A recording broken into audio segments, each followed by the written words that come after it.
Welcome back to the channel. Today's video is going to be kind of sad. We had an unfortunate event happen to us. We're going to try to get through it. It's going to be hard to talk about for sure. How do you even talk about something like this? We were taking the kids to a new event that we got them into, and it was kind of later on in the afternoon, so by the time we were done it was dinner time, so we went and took them for dinner. By the time we got home, it was after bedtime, so the kids had fallen asleep in the car on the way home, and so I went in, unlocked the door, went back for the kids. Zoe went in and laid down because she wasn't feeling good, so I got the kids ready for bed. And as I was getting the kids out of the car, I guess Marmos snuck past me, and But you really never ran away like that. so as I was getting the kids out of the car, he slipped past me, and I didn't realize that he got past me. I guess he was out in the yard on the side of the house for a little bit. We saw him on obviously after this event, we saw the cameras and realized what exactly had happened. As I was getting the kids ready for bed, I came to bed and I laid down for a little bit. And after laying down, you sat up and you were like, "Where's Marmos?" I immediately got up, checked every single room in the house, checked the garage, instantly went to the car and went looking for him. Drove to the neighbor's house, he wasn't there. Drove around the whole entire neighborhood, checked the neighborhood apps, checked Facebook, and at this point it was like 11 o'clock at night. When I came back, I came and sat down next to Zoe and I kind of told her I went all the places that I went. We were just talking about what we were going to do next and where I was going to go next, because I was about to get back in the car and go looking again. We got a phone call from a friend, and they said that he had been hit by a car. She called you, and so I'm in bed. I didn't know what was really going on, and I just saw the look on her face, and she was sad and ran towards the door. And I guess she was telling you more information from that point. I can't really remember what she said though. Well, she was probably saying he was gone. Well, no, she didn't say that. She called me and she said, "I have terrible news." She said, "I have really bad news for you." And I was like, I instantly knew. And so I was like, "Is he alive?" And then she said no. But I was obviously with the kids, so Garrett went to the location that he was at. And you said that he made a grunting noise. All I know is I went to where he was, and it was literally like 3 miles from the house. Yeah, I have no idea how he even got that far. What we think might have happened is someone might have picked him up, saw him, picked him up, and then he jumped out of their car or something, because there's just no way he would have gotten that far. He would have had to go a mile down. He would have to go all through our neighborhood, then go a mile down the road, Which I don't see him doing that. make a left again, and onto another major road, and then pass all these little roads that have intersections where cars are going through, 2 or 3 miles. It doesn't add up. So I went to go pick him up, and that was honestly like the most traumatizing thing I think I've ever experienced in my whole life. Before I had pets and stuff, people would be upset about their dogs dying, and I would just be like, "Why are they so upset?" Back in my head, it's just a dog or it's just an animal. But you really don't understand until it happens to you. And something so tragic. I just wish if it had to happen, it would have happened in a different way, and not so, I wish he didn't have to have suffered. So this is in the middle of the night at this point. I get to him, and he's just not moving. He's on the side of the road. He wasn't moving, and our friend had put a blanket over him. I still haven't really talked to her to know what happened, because she's apparently saw the whole thing. Somebody had hit him. Our friend saw it, pulled over, tried to get him. He got scared.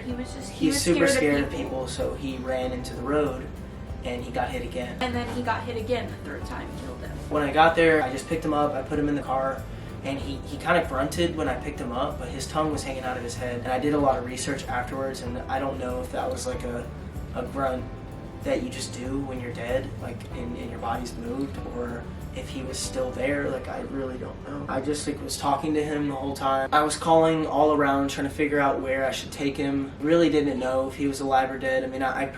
I had a good feeling he was, but there was a part of me that thought maybe he was If you wouldn't have taken him, I would have constantly been what if? There's also no 24-hour veterinary in our town. I had to go an hour and a half away. As time was passing, I kept telling myself, obviously, he's just gone at this point. He's not moving. I knew it wasn't good. I was still obviously holding on to that hope. People die and get brought back to life sometimes, I don't know, obviously I'm not a doctor. I think we were just holding on to that hope. My friend said when he got hit the first time, like he already had injuries. Like he was bleeding out of his mouth and he was still hobbling, like trying to get home. But then the second time somebody clipped his paw, and then the third time, that's when my friend said that killed him. But yeah, we were holding on to hope because Garrick said that he like made a noise when he got there and put him in the car. You drove him. I was on FaceTime with you and you got there and the vet said that he was gone. Yeah, it was like the worst experience ever. He wasn't just a dog, he was part of our family. He loved you too, but he was like my companion. Like he was just so intentional, best dog ever. And when we adopted him, he was already like a year old and had been through so much already and just like adapted so quickly to our lifestyle and our life and was just such a loving, like we didn't deserve to have him. He was that good of a dog. And so I'm just so sad because we're never gonna get that back. And I know this probably sounds so stupid to people, but he wasn't just a dog to us. And it's so weird being home without him. Like it's just so strange. And he was always there. Like he slept with us and I don't know, it just sucks really bad. And the kids, oh my god, don't even get me started on that. Hazel had food. Marmos would get their food sometimes. She said something about her food. Oh, Marmos got it. And then when she said that, she instantly realized, you didn't say anything to her. And she instantly realized, Mommy, where's Marmos? And then she just kept asking, Mommy, where's Marmos? So then we had to tell them. That was like probably a day that went on where they didn't really notice. So we told them that he went to heaven and they still talk about it every single day. Wilder was right there listening and they just instantly just started crying. And it was so sad. That was very sad. That was the worst part. Because he was so good to them. He was so sweet to them. And Wilder just kept saying he wanted him back. That was the hardest part. You haven't seen his stuff. So while I was there, when they informed us that Marmos was gone, they had services to get his ashes, his paw print, and stuff like that. This is like so sad to hold right now. I know. And it's so heavy. We were gonna have him for so long, and he's just gone.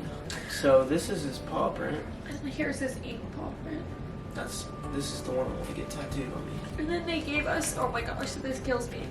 They gave us his hair. That is so sad. Oh my gosh, I miss him a lot. Anyways, it's just been a really hard past few weeks. A lot of the videos that we've uploaded have been like pre-filmed videos. I like that his name is engraved on it. Having a dog in the family was just like so good for the kids. It taught them so much, and to have him, yeah, he was the best dog.